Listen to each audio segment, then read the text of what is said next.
Most brands that are in this state aren't running 100 ads, they're running the same ad 100 times. We've audited about 42 brands in total. Across those, we're seeing like the same challenges, same gaps, and then the same missed opportunities. We've moved to this landscape. The creative that you put into the account is now the targeting. We're trusting Facebook's broad AI. Is it a case of you should be making as many ads as you possibly can depending on your budget? Or how would you advise a brand on how many ads they should be making? Hey guys, welcome to Founder Talk, the show where founders and operators from around the world sit down with us to share the tools and methods that led to their success. Let's get right into the show.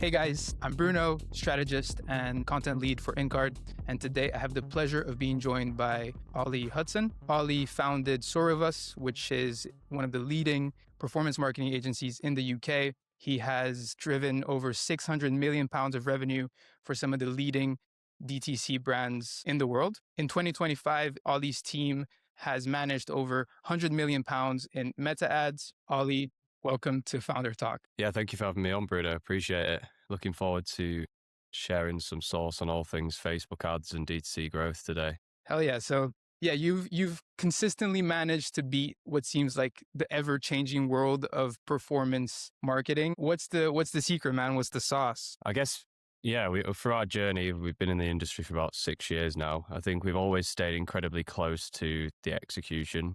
So all of the people at the top of our business who set the strategy and set our direction have been our brand owners and operators themselves. We're close to the clients. We are spotting patterns, keeping up with trends. And yeah, I think we've been fortunate to make some big strategic bets like buying and rolling up a creative agency a year or so before Andromeda became a really big thing, which has kept us ahead. But yeah, it's just that constant approach of keeping curious, consistently questioning what we're doing, ensuring that we're keeping our finger on the pulse for the latest trends. One of the key things that made you and Soar With Us and their sister agencies stand out has been your ability to meet the ever-growing demand for creative. And you've prepared something for us today to kind of talk to us about that specific need that you've identified to be the most lackluster and also where agencies can or should be dedicating most of their effort towards right now. Is that right? Yeah, I think since the back end of 2025, when Andromeda, which is like Meta's algorithm update, or one of the few that they rolled out last year, became like a mainstream narrative. We've seen this massive increase in demand and requirement for creative resource. And that creative as a function has become a much bigger part of our overall revenue at a group level. But it's still an area where I think most brands are heavily under-resourced or like aren't able to create the right strategy and approach that then delivers the outcomes and results that they're looking for their brand and that growth month on month that everybody's chasing. So I put together a few slides on that today. And what do you think the block is? Is it like a capacity block or is it like a mental block? Why do you think people aren't making enough creative? I believe that firstly that people haven't got a rigorous enough approach to creative planning. So most businesses, or 90% of established e-commerce brands, will create a forecast and an expectation for their growth for a year. And part of that will be an ad spend target, which correlates to a new customer revenue target from Meta and other channels. It's possible to turn that spend target into a expectation and a requirement for creative volume that then sets the sort of benchmark for how you should resource that part of the business. So I think that's one problem. And then the second problem is the ability to connect that volume into the output or the execution with the right strategy. So how do you take that asset target and divide it up between different personas, different formats, different vehicles, to ensure that you've got diversity as well as volume? And it's only when you do both of those things that you're able to reach an increasing volume of people every month and increase spend every month. So yeah, after auditing, I think over the last 2 months, I looked in our audits folder that we have on Google Drive today, where we keep all the slide decks. We've audited about 42, I think about 42 brands in total. And I think across those, we're seeing like the same challenges, same gaps, and then the same missed opportunities across this creative like portion of their overall business and stack. And you can break that down into like two really big uncomfortable truths. Like most brands are not creating enough ads. They are under resourcing creative production relative to their targets. And then secondly, most brands are just throwing more ads into the account, hoping that some of those stick. There isn't a process that bridges volume to output in a methodical and strategic way. I think framing that in the backdrop of like what does the current state of play look like? How has this ecosystem of customer acquisition changed over the last 2, 3, 4 years? We've seen really big increase in CPM, massive increase in competition. So the bar has got higher. We've seen a huge increase in creative volume, and we've seen a big acceleration in how fast ads die based on the way that Facebook is delivering assets to individuals based on micro preferences or personas and an individual level preference rather than like a group cohort of shared demographics or shared interest. Sorry to cut in, but how would that manifest? How do you know if your creative is dying? How would founders know if this is a problem that they're dealing with? Creative fatigue shows up in a few different ways. It shows up on an asset level through like increasing or decreasing performance over time. So an asset may spend at your target CAC for 2 weeks. You may be able to scale that ad up, but then after a certain point, you may see that performance or CAC starts to increase over time and that asset starts to fatigue. Like it's maxed out its delivery. It's unable to find more individuals that it can successfully create a response from through the algorithm. You can also then see that on like a campaign level. Maybe the whole campaign is fatiguing because we've not got enough winning assets in there. We're not able, that campaign is collectively not able to generate enough reach and new audience. And then you can see this appear on like an ad account level where the whole ad account is over indexed towards one type of customer or one type of creative, and therefore we're hitting a problem of not getting in front of enough new impressions or new people today, and that's creating a performance challenge, say 2-3 weeks later, because we've not got enough people in the funnel. So it shows up in a few different metrics: CPA, CPM, frequency, first time impression ratio. Those are the things that people need to be looking out for in the ad account. Right. Okay. So it's if they see their ad performance decreasing, it's not a budget problem. It's a lack of variety problem. Yeah, it's a creative quality or volume problem usually. I think that's what we've moved to. We've moved from the old way, which is detailed audience targeting. When I first started running ads on Meta, we were running like hundreds of lookalike audiences to tiny segments, all with the same creative. We were running low volume of ads, so static white images, a couple of videos every month, and doing a lot of A/B testing on small changes to those ads, so like copy, color, very very minor iteration. Whereas we've moved to this landscape of like the creative that you put into the account is now the targeting. We're trusting Facebook's broad AI led algorithm to understand that inventory and deliver it.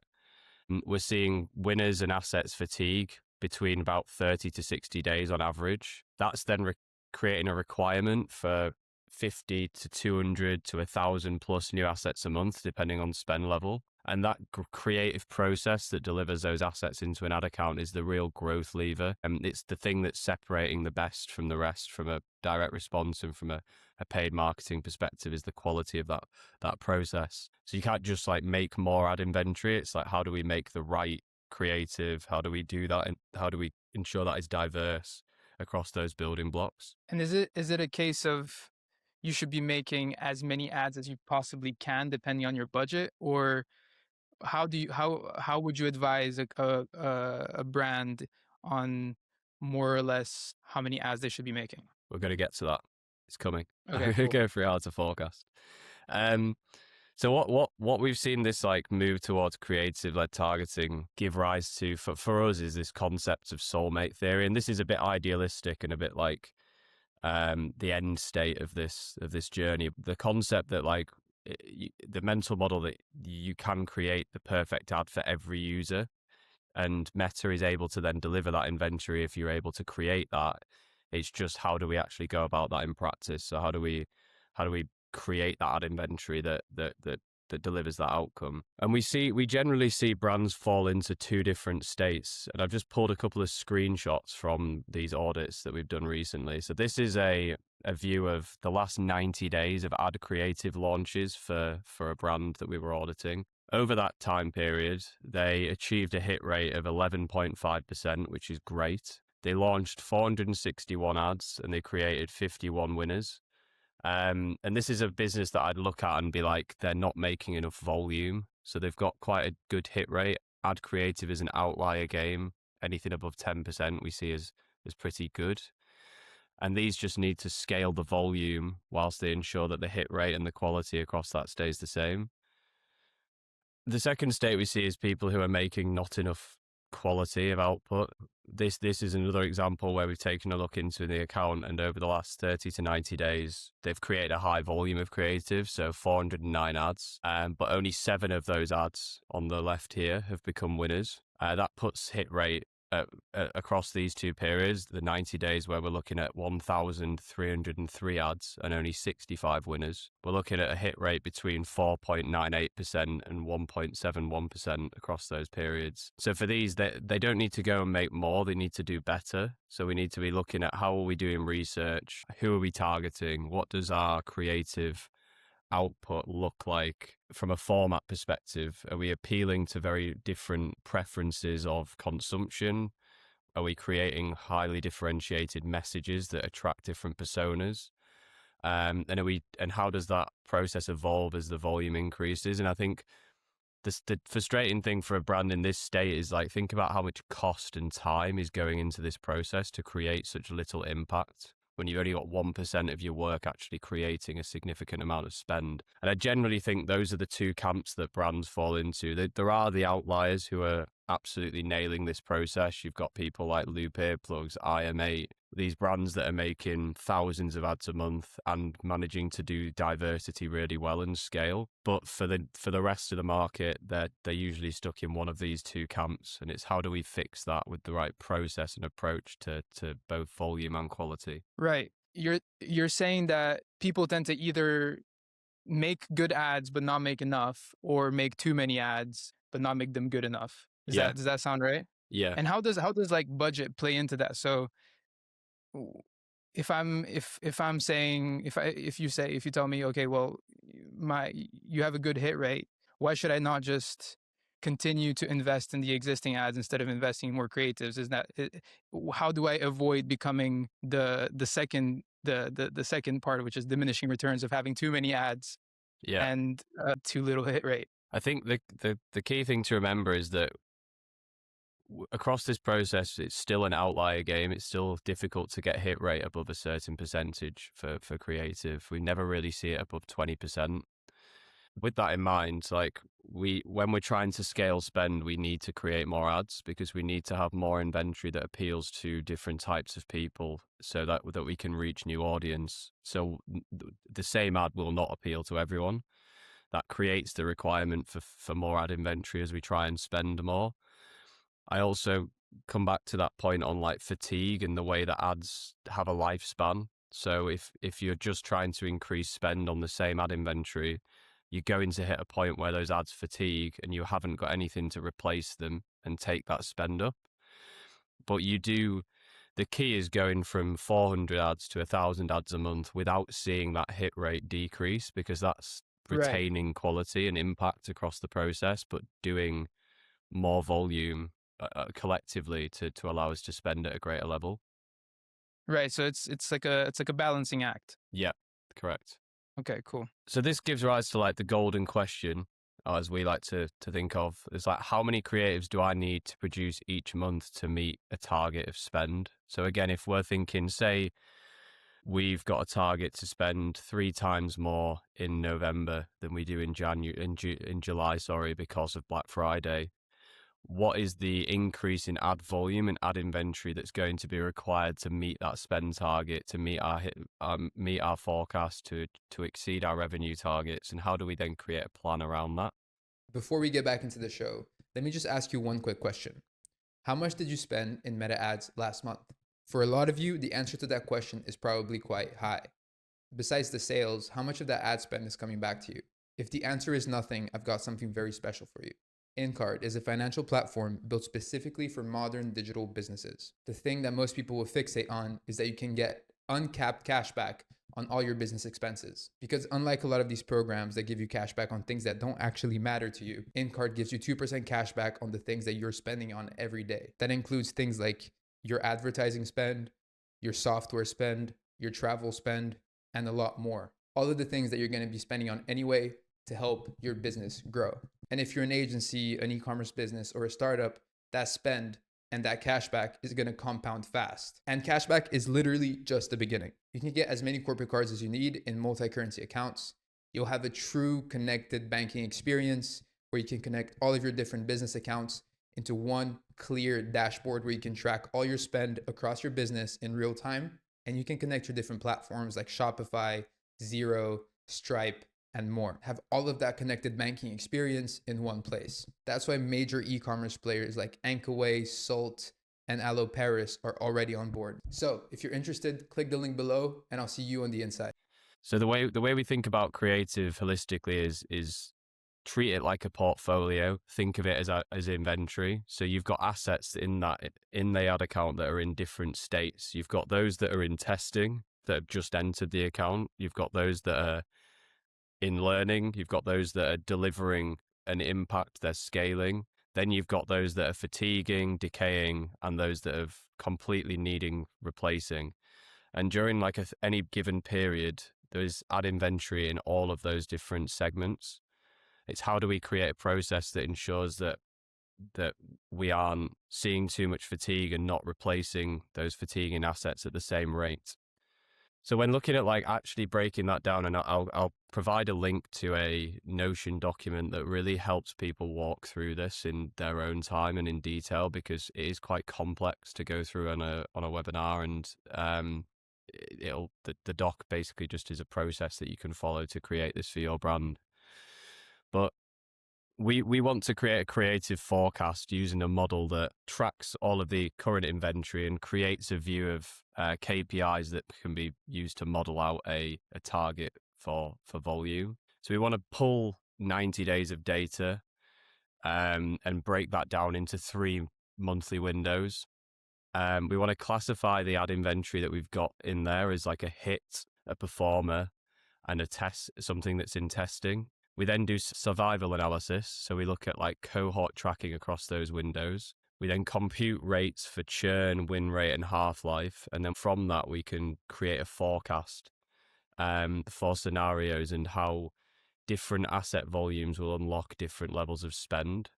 And from doing this for brands from 100K a month of spend to 5 million plus of spend, we always end up within about 10% of our total target. And we 90% from running this system across our entire client base from 100K per month up to 5 million a month in spend. This comes out at 95% accuracy every time. We very rarely find ourselves short on ad inventory. We often find that this creates a pessimistic view and we end up with 5 to 10% more than we need. But that is a positive thing. We don't want to be caught short. We want to be exceeding our targets and our expectation.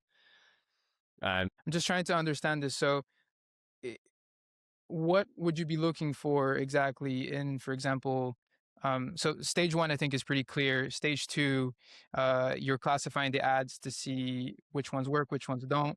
And that, I feel like that's more of a quality metric, right? Yeah. So I guess for each step, step 1 is pulling your data. So you're pulling 90 days of data to have enough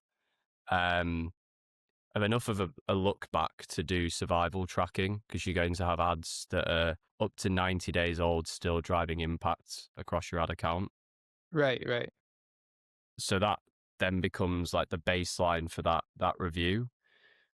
Your middle cohort should be like 31 to 60 days. It tracks which ads survived from that first 90 days to the second. And then the last 30 days, or the most recent cohort, is like your active winners pool. And then when you're looking at like the 7-day alive check, it's like across that full period of ad launches, which ads are still actually delivering performance. And that'll provide enough data to then start to build some averages. Step 2 Okay. is where you classify each ad. So you bucket them by hit. So that means it's spending meaningfully and it's spending efficiently. You look at performer, which is spending with a positive return, but like below the ROAS threshold to consider it a hit. So these are like ads that are absorbing like real budget profitably, but they're not like the outliers. And then the test is like everything else that didn't perform below that, is like the budget that wasn't spent efficiently and actually the ads that failed. So you're classifying across those 3 thresholds. The third step is like measuring survival. So you can't just count how old your ads are, because you'll get like a biased number. You need to do like cohort survival rates. It's like of the ads that were live last month, how many are still live? So looking at that across each of those periods will give you the ability to then create a monthly survival rate for ad inventory. And then you can turn that into your churn rate, your winner half-life, and your win rate, that then creates the ability to turn that into like a forward-looking model. Right, right. So you're essentially defining for each business what their ads lifespan is essentially likely to be, and from that you can define how many new ads they need to make every month. Yeah, we're trying to get to a view of like for every month, what percentage of ads that were alive in the previous month churn. Okay. Then we're trying to get a view of winner half-life, which is how many days until 50% of your current winning ads have fatigued. So that's like your average shelf life. And then we're trying to get a view of like win rate. So for the new ad inventory that you launch over a given period, what is the average success rate on those launches? And then from that, we can start to model that forward into a target for ad inventory. Okay, nice. So yeah, make sure you guys check out the link in the description, and the document will take you through doing this entire analysis. Is that right? Yeah, we've got a doc which we'll attach, which is the maths behind scaling like your creative process. So how to forecast exactly what your ad account needs every 30 days. It's nice. In a Very bit more nice. detail, because I appreciate there's some complexity to this. So if we're looking at like a simple worked example, once you've got those metrics, say you had 100K spend target for the month, and you knew that on average, each winning asset takes around 4K of spend. You can divide that 100K of spend by 4K, and you can find that you need 25 winners in that 30-day period to generate that 100K spend target.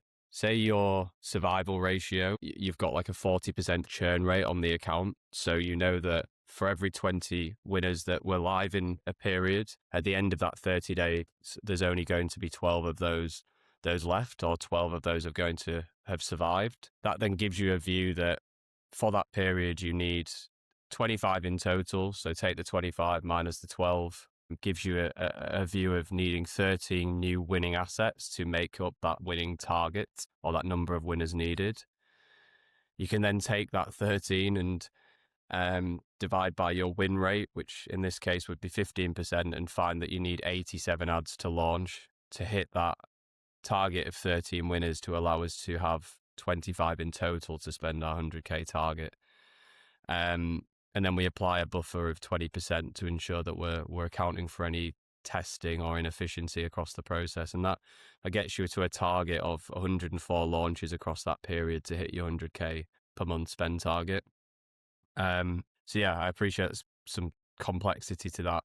but it's that intention that's needed to get to build like a predictable process.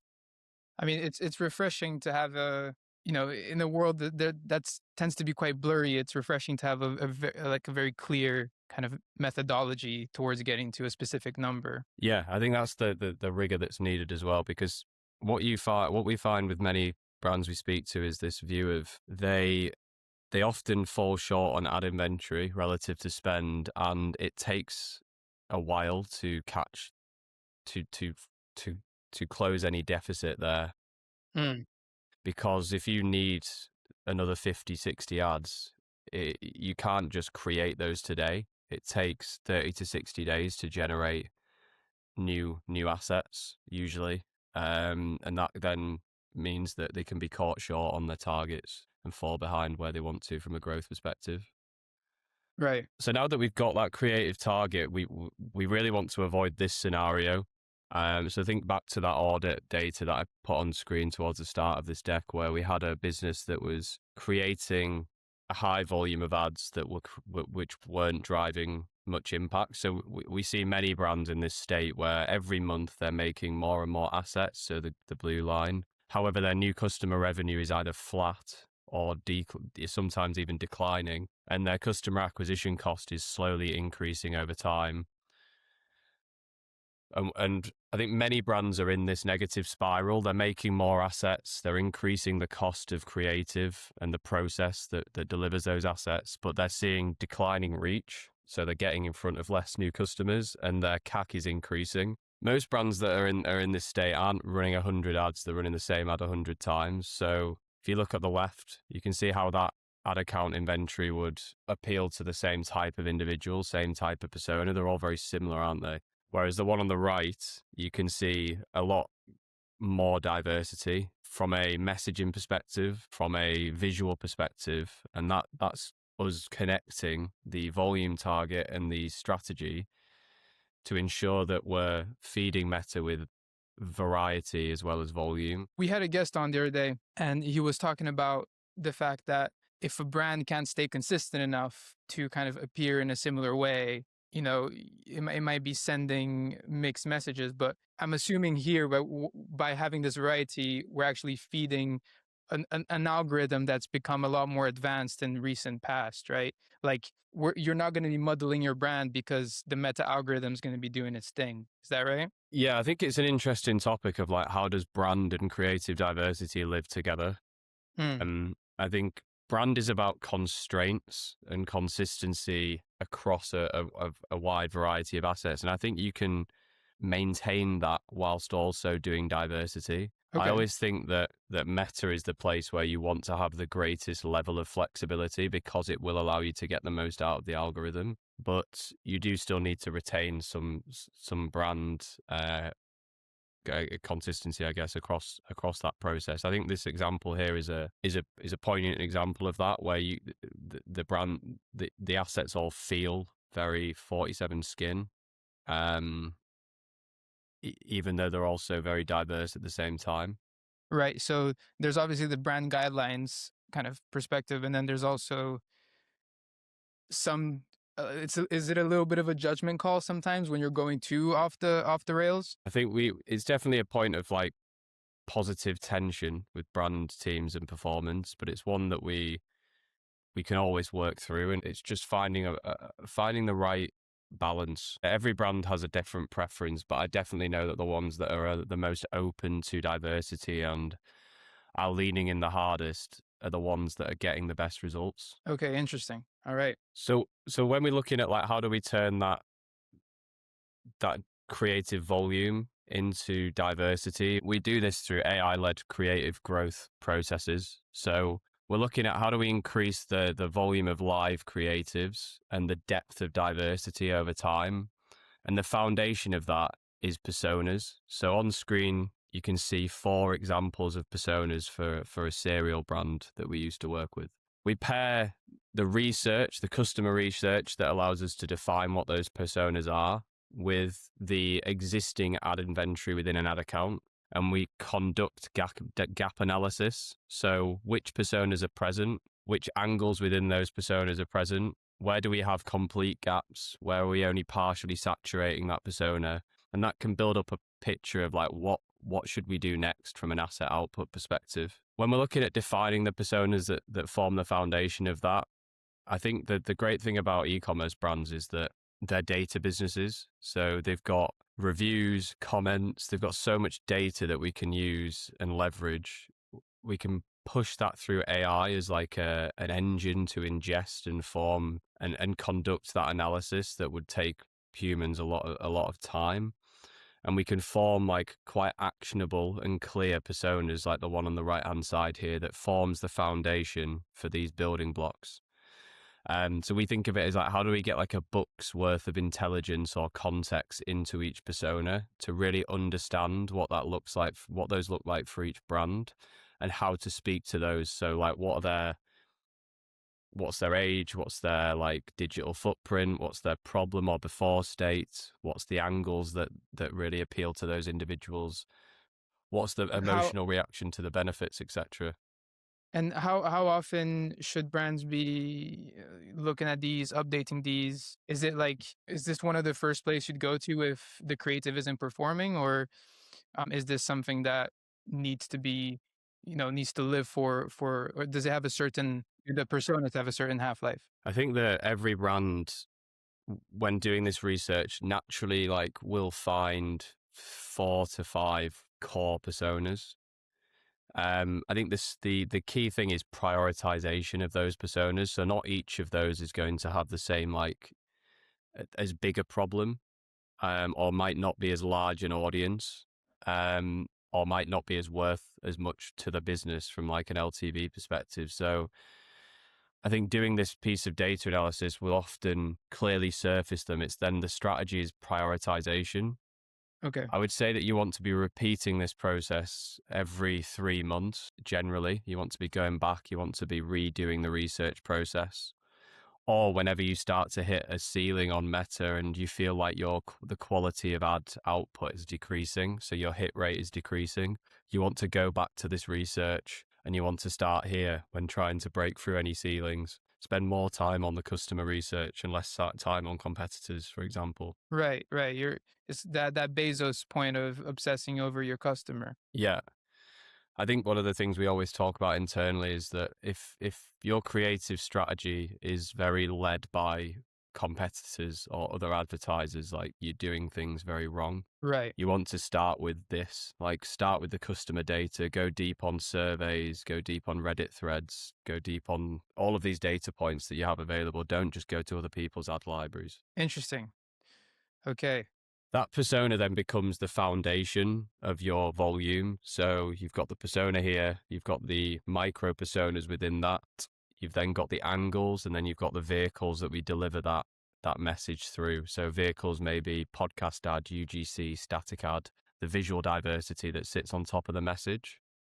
Okay. And it's this approach to like personas being the foundation and then building upon them through volume and variety that allows you to create a highly diverse ad account that continues to deliver performance and allow you to scale spend month on month by reaching new audience with inventory that appeals to them. And you can see how that then creates this like multiplier effect. So you've got your macro personas, your micro personas, the emotional zones, how we speak to those individuals, the identity or the angle or the message, and then the creative vehicles on top of that. So for each 4 personas, that gives rise to, as an example, like over 36,000 ad combinations that we can lean into. Most brands have multiple different personas, so you can see how that creates this ability to generate a huge volume of ad output that then drives performance. Right. So who would be using this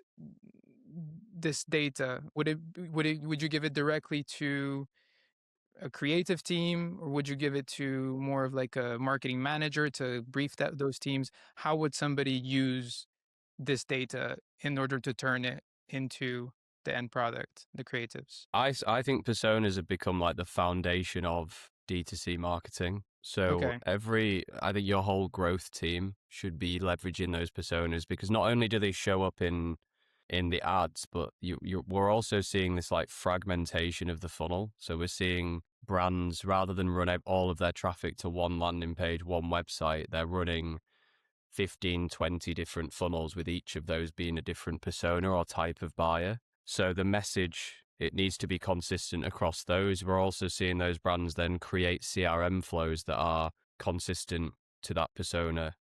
And that congruency is like compounding over time.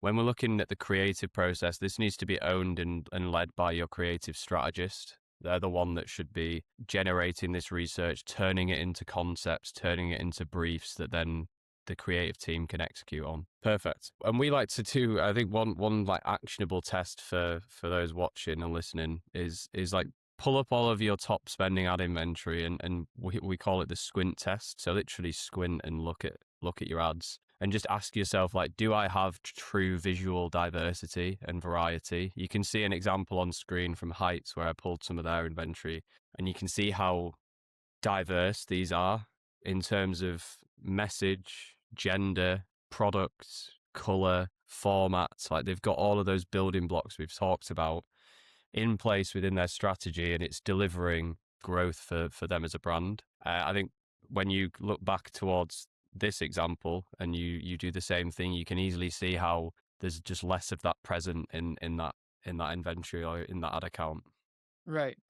And so what would could you just quickly tell me again what the benefit of passing the squint test is? Is it to stop the scroll? Is it how and why should my ads look so different? You need your ad inventory to be different to ensure that we're reaching a high volume and variety of people.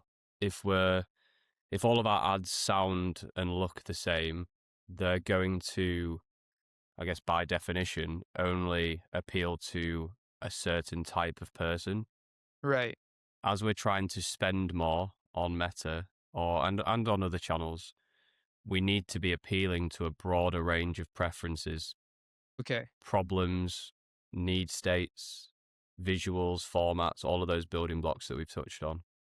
Yeah, Heights is an interesting example because they try to target the elderly as well as younger people.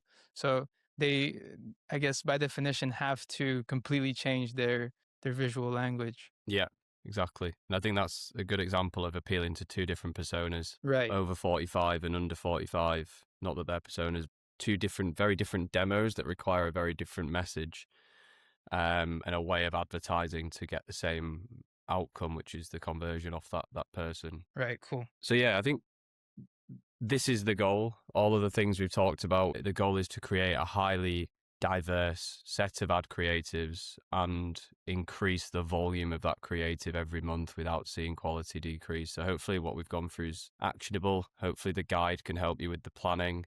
And we help a number of brands turn planning to execution across the UK and US through applying this process. So give me a shout if we can help as well.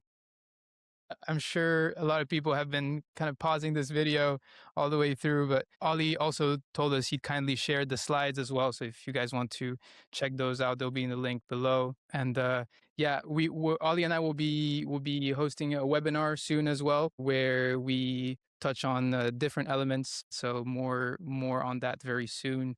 And Olly, thank you very much for your time and your insight. I'm sure this has been extremely valuable for everyone listening and for myself as well. Perfect. Yeah, thank you, Bruno. I'll keep an eye on the comments. So if anyone has any questions, just drop them below, and I'll get back to them with any with a response. But yeah, don't miss out on that opportunity, guys. One of the best. All right, Olly, thank you very much, sir.